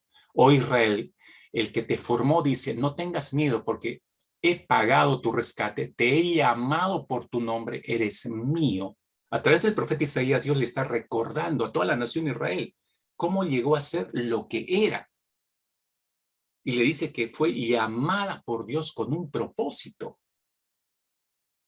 No estamos hablando acá de una persona, estamos leyendo del llamado de Dios a una nación entera para que sea luz a las naciones. Ese era un llamado con propósito. Un tercer ejemplo lo encontraríamos en el Evangelio de Juan, para ver ya más cercano a nuestra realidad, ¿no? Las palabras del propio Señor Jesucristo en el Evangelio de Juan capítulo 15, verso 16, a sus discípulos les dice, no me elegisteis vosotros a mí, sino que yo os elegí. Capte esa frase. Yo os elegí a vosotros y os he puesto para que vayáis y llevéis fruto y vuestro fruto permanezca. Esa frase, yo os elegí, es el equivalente, yo los llamé. Y aquí en este versículo que dice, ojo hermanos, acá no está hablando de pastores, está hablando de todo creyente, de todo discípulo de Cristo. Por eso hablo de liderazgo en la iglesia y en la familia, todos somos líderes. Yo los elegí, dice Dios. O sea, ese llamamiento, si usted aceptó a Cristo, ya está hecho para nuestras vidas. Es el Señor quien se da, mis hermanos. Es el Señor, dije hace un instante, el que se da a la búsqueda para llamar al líder que Él necesita. Pone su sello sobre cada uno de los que Él llama. Dios levanta, para que le quede claro esto, Dios levanta a sus líderes conforme a lo que Él está planificando hacer en cada momento de la historia, de nuestra historia. Es decir, Dios tiene un plan, ¿no es cierto? Usted sabe eso. Para todo, tiene un plan. Y dentro de ese plan, obviamente necesita cierto tipo de personas y líderes para que encabecen eso. A eso nos referimos cuando hablamos de que Dios busca el líder para lo que Dios va a hacer. No es cualquier persona. Miren, la necesidad del plan de Dios determina qué tipo de hombre Él va a levantar. Repito, la necesidad del plan de Dios determina el tipo de hombre o mujer que Él va a levantar. Pero es el plan de Dios lo que determina los llamados y no es el hombre el que determina el llamado. Repito esto, es el plan de Dios. Dios tiene un plan. Dios va a llevar a cabo un plan determinado en esta iglesia, en esta familia, en ese trabajo. Tiene un plan determinado y Él sabe el tipo de hombre o mujer que necesita para llevar a cabo ese plan. Y de acuerdo a eso, Él llama a determinadas personas para ese plan, no llama a otros. El hermano Eric tiene un lindo ministerio en su centro de trabajo, en la obra, su labor tiene que ver en construcción, donde Dios lo ha llevado, le da una gracia tremenda a Dios. Los ingenieros ya casi lo tienen como que ya una obligación, ¿no? Tienen que tener un devocional con todo el personal que va a trabajar y luego de su devocional todos van al trabajo. ¿Por qué Dios le ha abierto esa puerta? A mí, hermano, a mí no me ha llamado para hacer eso. Lo llamó a Él para ese tipo de trabajo, para que le lleve la palabra a ese grupo de personas. A Él lo ha llamado para eso, no a usted o a otros, a Él. A Él. Le doy un ejemplo. Dios según su plan, le doy un par de ejemplos para que entiendan, ¿no? Dios según su plan necesitaba un pueblo que sea luz a todas las naciones del mundo. Necesitaba un pueblo que lo diera a conocer como Dios. De esa manera, Él ve y escoge a un pueblo insignificante que se llama Israel para que sea ese pueblo que lo muestre a Dios a las naciones. Pudo haber escogido cualquier otro, cualquier potencia a ese momento, a los babilonios, a los persas, a los asirios o a los romanos incluso. ¿Por qué escoger este insignificante y miserable pueblo? Pero Dios es así, este pueblo me va a servir. Otro ejemplo, Dios necesitaba demostrar su poder frente a los filisteos. Usted conoce esta historia. Y necesitaba mostrar el tremendo poder que tenía sobre los filisteos y demostrar que él era el Dios protector de Israel, que los filisteos no podían meterse así con Israel, que él era su Dios protector. Entonces, para mostrar eso, para mostrar quién es Dios, ese era el plan del Señor, ¿no? ¿Qué hace? Llama a un David. Escuche, usted conoce la historia, un insignificante pastor que va a enfrentar a un gigante llamado Goliat. Es descomunal, hermanos, aquí hay una desproporción terrible, pero otra vez lo que le acabo de decir, el llamado de Dios a David es para mostrar que él puede escoger lo más vil e insignificante de esta tierra para avergonzar a los más fuertes y a los más sabios, ¿o no? Entonces, ¿qué estaba pesando ahí? ¿Las fuerzas de David? No. ¿El tamaño de David? No. ¿Qué estaba pesando? El llamado de Dios.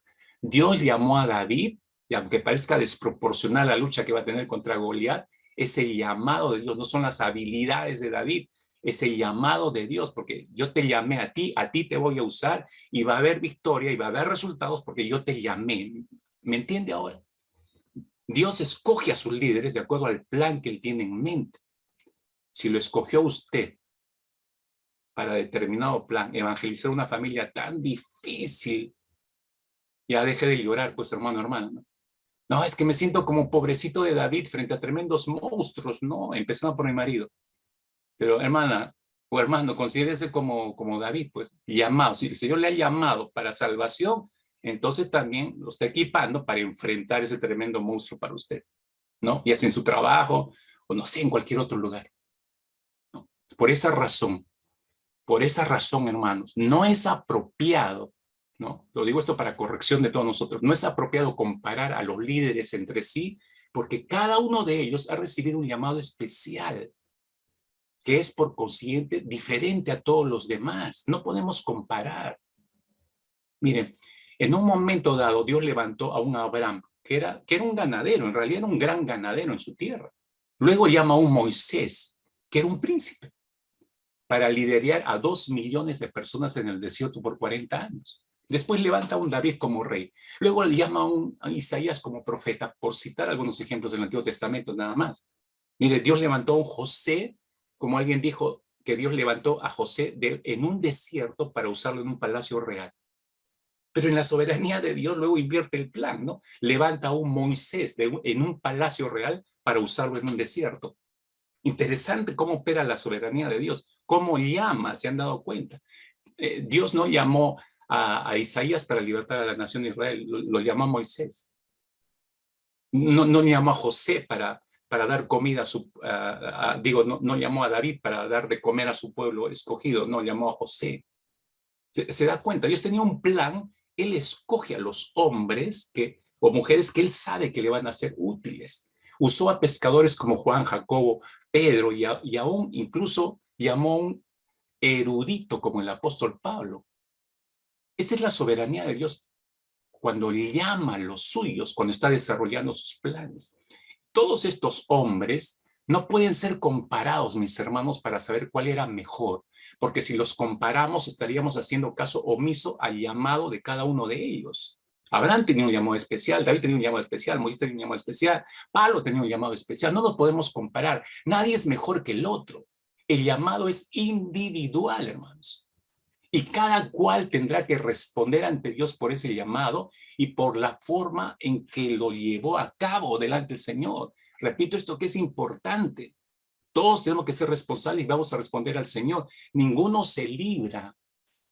Usted va a responder, yo voy a responder, todos vamos a responder ante Dios por el llamado que Dios nos hizo.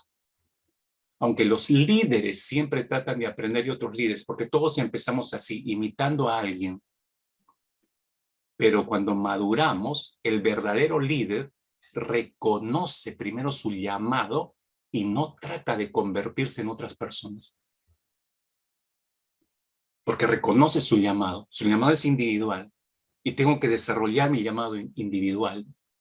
Así que si nosotros vamos a reedificar el templo del Espíritu, mis hermanos, debemos identificar a qué nos ha llamado el Señor. ¿A qué te ha llamado dentro de tu hogar? ¿A qué te ha llamado dentro de tu iglesia? ¿A qué te ha llamado dentro de tu centro de labor? ¿A qué te ha llamado dentro del centro de estudio? Etcétera, etcétera. Porque al cumplir obedientemente nuestro llamado, estaremos usando correctamente el templo del Espíritu. Y esto redunda en la salubridad espiritual de nuestro templo del Espíritu. Entonces, como decíamos, esta primer particularidad que Dios espera de sus líderes, son hombres y mujeres llamados por Dios para servir, eso tiene que estar muy en claro en nosotros, hermanos. En segundo lugar, un líder de Dios es un hombre, una mujer de Dios dispuesto a ser formado por Dios. Dispuesto a ser formado por Dios. Cuando se produce el llamado de Dios, la persona no está todavía equipada para ejercer su función. Comprendamos eso, hermanos. Cuando Dios llama a alguien, no es que ya esté equipado, ya domina todo. No, hermanos, a ninguno de nosotros nos pasó eso. A mí me ha tomado años aprender todo lo que sé. Dios me ha tenido que adiestrar de diferentes formas, a mi esposa otra cantidad de años para que aprendiera. Cada pastor, cada líder de parte del Señor, nos toma años ir entendiendo y captando y aprendiendo acerca de nuestro llamado y funciones delante del Señor. Como ya hemos dicho anteriormente, desde el punto de vista de sus habilidades y la formación del carácter, eso Dios lo va trabajando en un proceso. El llamado comienza con la formación del carácter, eso sí es seguro. Cuando Dios empieza con nosotros, empieza primero por la transformación de nuestro carácter. Incluye a la formación del carácter el equipamiento con dones, talentos, capacidades. Usted se va a dar cuenta de esto. No todos empezaron estando totalmente equipados. Por eso digo, un líder de Dios es un hombre dispuesto a ser formado por Dios, porque sabe que no viene con todo, pero se deja formar, recibe las herramientas del Señor, las capacitaciones de Dios, eso le va dando forma, porque nadie empieza completo. Piensen en Abraham nada más.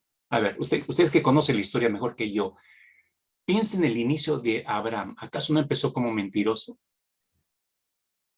Solo lo estoy remitiendo una parte de su historia inicial de Abraham. Piensa en la vida de Jacob. ¿Acaso no empezó como un gran engañador? Engañaba a todo el mundo.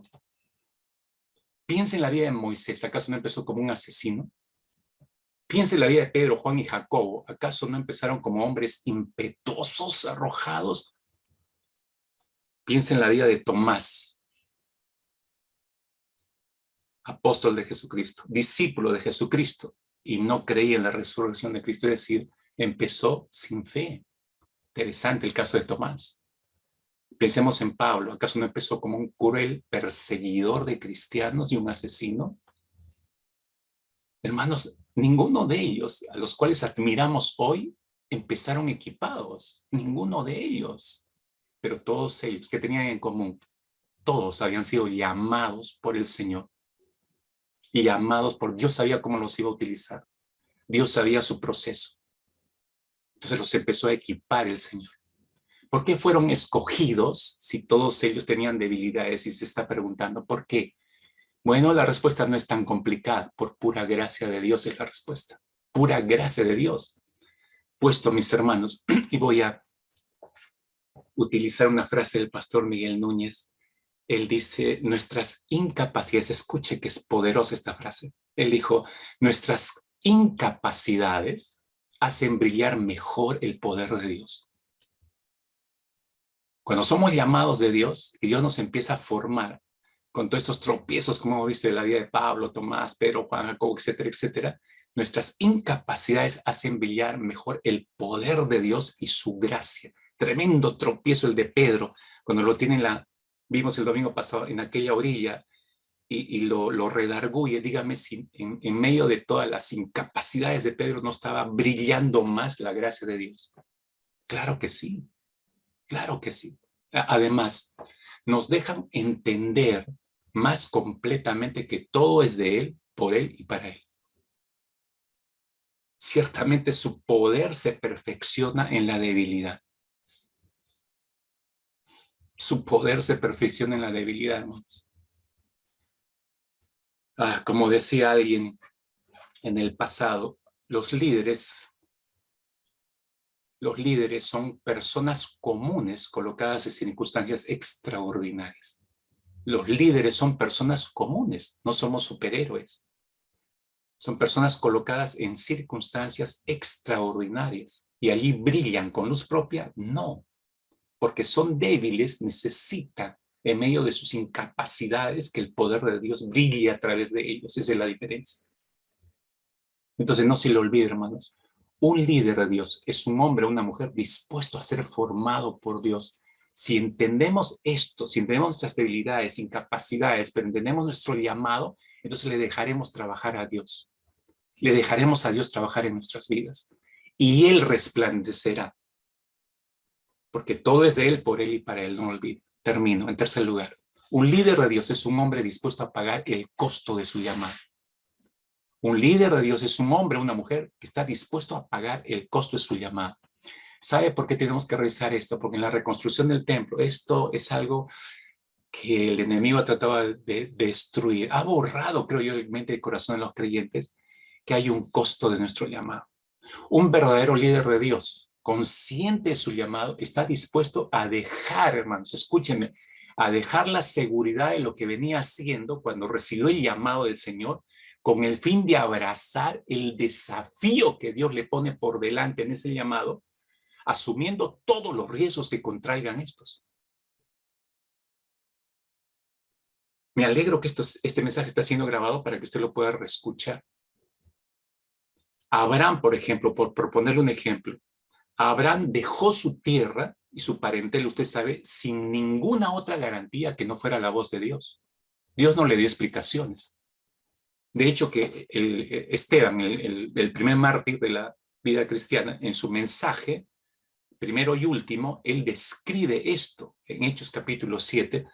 Estoy en este mensaje, parte del mensaje de Esteban, el primer mártir. Él describe a Abraham como que estaba en Mesopotamia, dijo, antes que habitar en Harán, y le dijo, se refiere a Dios, sal de tu tierra y de tu parentela, ve a la tierra que yo te mostraré, le dijo Dios. Le dio explicación ninguna. ¿Qué hizo Abraham? Sigue hablando Esteban y dice, entonces, él salió de la tierra de los caldeos y se radicó en Harán. De allí, después de la muerte de su padre, Dios lo trasladó a esta tierra en la cual ahora vosotros habitáis. ¿Qué estaba mostrando Esteban en todo esto? Que Abraham se movió solo bajo la única garantía de la dirección de Dios, la voz de Dios, no tenía otra garantía. Si usted ve a Moisés, dejó de lado todos los tesoros de Egipto, usted sabe perfectamente esto como príncipe, como dice el autor a los Hebreos, dice, escogiendo ser maltratado por el pueblo de Dios antes de gozar los placeres temporales del pecado, así lo describe a Moisés. O piense usted un Pedro, Juan y Jacobo, que estábamos haciendo mención hace un momento, dejaron sus redes sin ninguna garantía de sustento. Cuando Jesús los llama a ser pescadores de hombre, ellos no necesitan mayor explicación. Lo único que les hace dejar sus redes para seguir a Cristo es su confianza en lo que Cristo los está llamando a hacer. No tienen otra garantía. El apóstol Pablo dejó el judaísmo, una posición prominente como fariseo, su familia, sus tradiciones como judío, para aceptar el llamado de Cristo. Y antes de ir a Jerusalén, él mismo declaró, y yo recupero esta frase tremenda del apóstol Pablo en Hechos capítulo 20, versículo 23, mire, él no tenía ninguna garantía que siempre le iba a ir bien como apóstol. Entonces él dijo, lo único que tenía seguro es que le esperaban cadenas y prisiones. Este hombre debe estar loco, uno dice. Si todo lo que me espera en esta vida hacia adelante son cadenas y prisiones, entonces, ¿para qué me arriesgo? Mejor me regreso a la comunidad de mi familia. Pero no, ese llamado que quemaba por dentro de él. Pregunto, mire, si esto es tan claro, ¿no? Cómo esta gente tuvo bien claro su llamado y lo que le esperaba no eran joyas. Entonces pregunto a todos ustedes que me están escuchando en esta mañana, ¿qué espera usted tener al aceptar a Cristo Jesús como Señor y Salvador? ¿Qué tipo de vida usted esperaba que iba a tener al aceptar a Cristo Jesús? Palacios, joyas, todo bien, prosperidad, no, ninguna enfermedad, ni la muerte siquiera, toda una vida por delante llena de bendiciones. Hermanos, vuelva a revisar todas estas vidas y se dará cuenta cómo ellos entendieron su llamado, pero entendieron lo que tenían por delante. Todos los riesgos los aceptaron, los aceptaron. La persona llamada por Dios, mis hermanos, tiene una pasión no creada en sí mismo, sino es Dios quien pone esa pasión por el mismo Dios. Es lo que lo lleva a dejar a un lado lo que antes había estado haciendo para abrazar el llamado de Dios. La seguridad, hermanos, anote esto, por favor, la seguridad del líder es el Señor. La seguridad de un líder es el Señor, no las circunstancias. Su seguridad no es su preparación, no son sus recursos, su seguridad es Dios, es la persona de Dios. ¿Con qué garantía salió Moisés al desierto a alimentar a más de 2 millones de personas, hermanos? ¿Recuerda? Solo la palabra de Dios. Sácalos, le dijo el Señor. ¿Qué garantía le dio? Ninguna. ¿Por qué hizo esto Moisés? Me llama la atención por el llamado. El llamado lo quemaba por dentro, no lo dejaba tranquilo. ¿Cómo sabe un líder? Y voy a esto. ¿Cómo sabe un líder que ha recibido un llamado de parte de Dios? De repente muchos están pensando en eso. ¿Cómo un líder sabe que ha recibido el llamado de Dios? Ok, te explico rápidamente. Dios, ¿acaso no dice Filipenses 2:13 que Dios pone en nosotros el querer como el hacer? Entonces parte en Dios. Dios es el que pone eso en nuestros corazones. Desde el momento en que una persona recibe el llamado de Dios, hermanos, solamente uno sueña, come, respira ese llamado. Sueña con llevar a cabo aquello lo que Dios ha puesto en su corazón y no se siente satisfecho, satisfecha hasta que lo haga, hasta que inicie lo que Dios le ha llamado a hacer. Ahí puedes identificar el llamado del Señor. Ahora, en sentido contrario, escucha con atención, por favor. Cuando un líder vive gozoso, contento, tranquilo, sin estar haciendo aquello que él entiende que Dios lo ha llamado a hacer, sin duda alguna que él o ella se habrá equivocado en ese llamado. En otras palabras, lo digo en otros términos, si alguien se siente llamado a ser pastor o un misionero, pero vive feliz sin serlo, esa persona no ha sido llamada a pastorear ni ha sido llamado a las misiones, es obvio, porque una persona con un verdadero llamado a pastorear no se sentirá satisfecho o satisfecha hasta que no comience a oler a las ovejas y estar con ellas, o no va a estar satisfecho hasta que sus pies no pisen terreno donde nunca se ha predicado a Cristo Jesús. Y es que el llamado de Dios es algo que arropa su mente, arropa todo su ser, su corazón, embarga todo su corazón. Es un fuego que consume desde adentro, hermanos, que uno no lo puede detener, uno no lo puede manejar, es superior a uno mismo. Eso que le consume el corazón es lo que le hace dejar la seguridad de lo que venía haciendo antes para abrazar los riesgos inherentes que ese llamado trae consigo. A partir de ese momento, el líder tiene más confianza en su llamado que en su propia persona, que en sus propias posibilidades, porque está confiando en lo que Dios le ha llamado a hacer.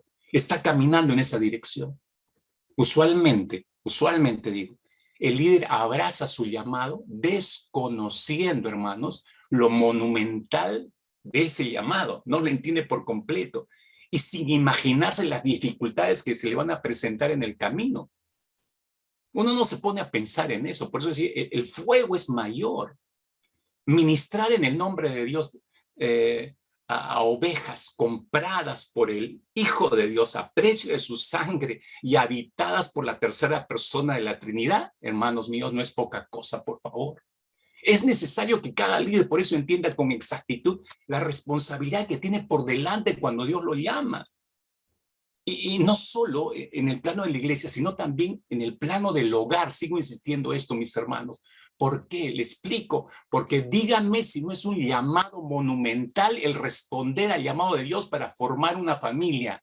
Díganme si no es una respuesta a un llamado monumental de Dios para transformarse en un esposo o en una esposa y guiar los hijos hacia Cristo, educarlos a esos hijos para que sirvan a Dios. Díganme si no es verdad que el abrazar ese llamado deja la seguridad y dejar la seguridad de lo que veníamos haciendo como personas solteras para abrazar los riesgos inherentes que ese llamado trae consigo, el formar una familia y tener hijos. Eso se desconoce al inicio, mis hermanos. Dígame si eso no es monumental. Y luego presentar a tus hijos que hiciste una labor que están glorificando a Dios y sirviendo a Dios. Una generación de adoradores. Dígame si no es una tarea monumental. El líder que verdaderamente ha entendido quién es la persona que le ha llamado, el Dios del cielo y de la tierra, entonces tendrá una idea muy humilde de sí mismo. Jamás, escuche, jamás será arrogante, puesto que entiende la magnitud de ese llamado, que no es su llamado, es el llamado de Dios. Ese líder no se enorgullecerá por eso de su llamado, de sus dones, de sus capacidades, de sus talentos, porque entiende que todo vino de Dios. Y mucho menos de las oportunidades que Dios le pueda proveer. Si él sabe caminar asido de la mano de Dios, ese líder va a desarrollar una confianza tal en su Dios que no se sentirá amenazado por nada ni por nadie. Y dígame si ese no es el tipo de líderes que Dios necesita en estos tiempos. Y debo detenerme, y no he terminado con este capítulo.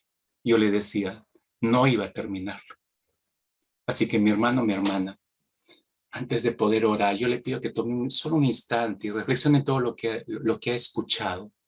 Y voy a pedirle le voy a pedir a mi esposa que me ayude para orar, que nos dirija a todos juntos en esta oración. Yo creo, sé que tienen mucho que reflexionar, todos y cada uno de ustedes.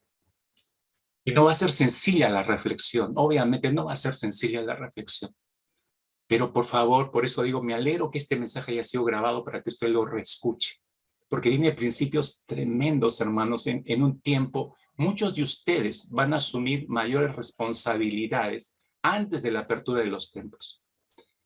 Porque estamos empezando el plan de este año. Muchos de ustedes van a asumir mayores responsabilidades. Les voy preanunciando esto. Era necesario escuchar todo esto. Si Dios te ha llamado realmente para salvación, también te ha llamado para servirle. Eso es obvio en las Escrituras. Y yo te animo, reescuche esto con tranquilidad en casa más tarde. Vuelve a escucharlo todo, porque necesitas reescucharlo, porque si vas a asumir responsabilidades en la iglesia, necesitas tener bien en claro esto. Esto es reconstrucción del templo del Espíritu, hermanos. Así que vamos a unirnos en un solo espíritu. Vamos a volver a orar al Señor. ¿Sí? Por favor, amor, dirígenos y oremos.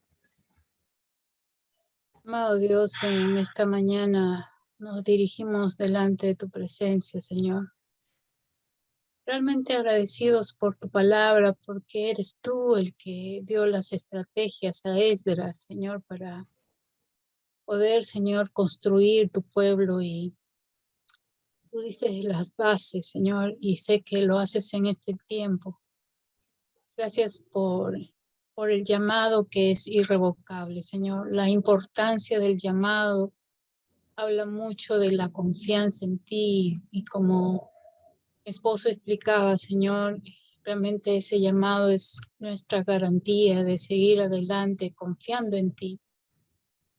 Ese llamado, Señor, implica un costo, implica el poder ir dejando muchas cosas que quizás se apropian de nuestros propios intereses. Pero Dios, gracias porque eres tú quien nos va sosteniendo, Señor, y a lo largo de tu palabra, Señor, nos muestras cómo has ido sosteniendo la vida de cada uno de tus hijos, de tus discípulos, Señor, y lo sigues haciendo el día de hoy. Padre, que cada uno de los jefes de casa, los siervos, los diáconos, todos los que realmente, Señor, estamos dentro de tu casa, Señor, tenemos un rol que viene de ti, Señor, y tenemos que cumplir, Señor, no solamente una tarea de hacer cosas o poder desarrollar dones, talentos, Señor, habilidades que también vienen de ti, sino que realmente, Señor, al poder estar rendido delante de tu presencia, eres tú, Señor, el que va mostrando las diferentes formas de cómo construir dentro de tu casa. Pero también nos hablas de una forma personal y nos das toda una lista, Señor, a los que servimos, Padre, de cómo debe ser nuestra vida. Y no tanto, Señor, tú demandas el hacer cosas, sino hablas de un carácter transformado, Señor, por tu poder. Un carácter maduro, Señor, espiritualmente, porque eso es lo que te agrada a ti, Señor. Vemos a través, Señor, se han mencionado los ejemplos de Moisés, de Pedro, de Pablo, Señor, cómo empezaron, pero no terminaron igual, porque tú has intervenido y lo haces con cada una de nuestras vidas, Señor. Permítenos ser fieles, Señor, al llamado tuyo, a poder realmente, Señor, perseverar en las cosas tuyas. Gracias por cada siervo, Señor, aquí presente y los que todavía no se han podido conectar el día de hoy. Pero tú conoces mejor que nadie a quienes has puesto, a quienes agregaste a tu pueblo. Y Padre, completamos este tiempo de clamor suplicándote que completes la obra que has empezado en nosotros. Necesitábamos, Padre, orar, necesitábamos, Señor, explayar nuestro corazón hacia ti después de recibir tu palabra, pero completa lo que has empezado en cada uno. Señor, que todos seamos conscientes del llamado tuyo. No hay ninguno de tus hijos que no haya recibido un llamado para una labor específica, Padre.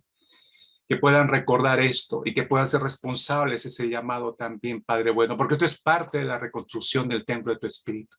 En tu gracia, Señor, seguimos esperando en el nombre poderoso de Cristo Jesús. Amén.